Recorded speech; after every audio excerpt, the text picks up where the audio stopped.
In 2 days from now, an event will occur which will have a tremendous importance for Israel and for all the region.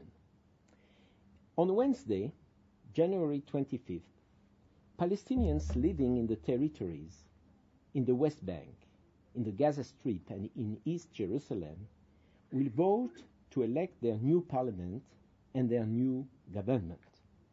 In the past, such an event could perhaps have been neglected. But today, many consider that these elections' results will have very serious consequences. The question is, which party will win? Will the Fatah party keep the leadership?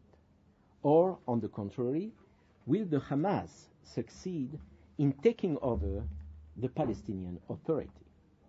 After the Oslo agreements and since the return of Arafat from Tunis to the territories, this movement, the Fatah, was the central political force in the Palestinian territories.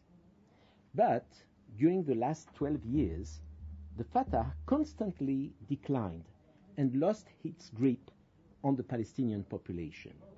Its influence was restricted more and more, and at the same time, the Hamas movement and the Islamic Jihad extended their influence and their power. The reasons for such an evolution are obvious.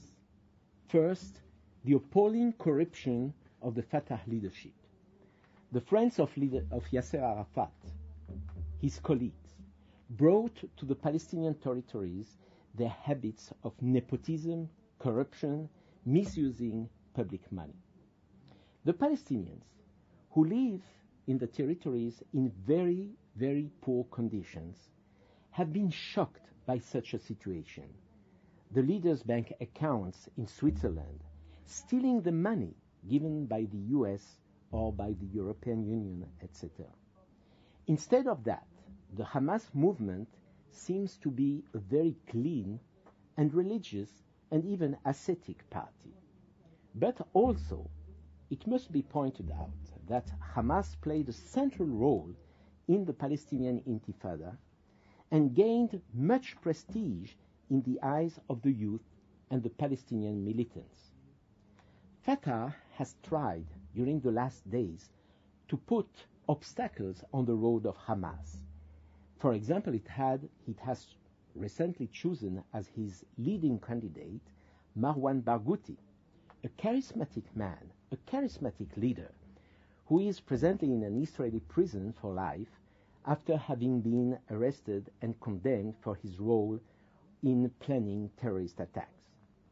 Yesterday, in an exceptional move intended to reinforce Fatah, Israel let Arab television crews interview Barghouti in his prison cell.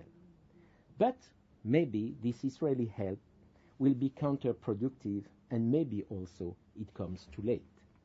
Anyway, if the day after tomorrow Hamas wins the leadership, such a result will have tremendous consequences, as this Islamic extremist movement does not recognize the right of Israel to exist.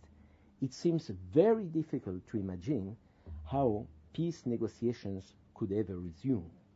The US have already said that in case of a Hamas victory, they will stop immediately their financial subventions to the Palestinian Authority. In Israel, there is by these days presently a controversy on the attitude which should be adopted. For the right, no dialogue at all could exist with a terrorist organization which should be simply dismantled. For the left, the question is, could Hamas evaluate in the future in becoming a political movement which would eventually accept the right of Israel to exist as a Jewish state?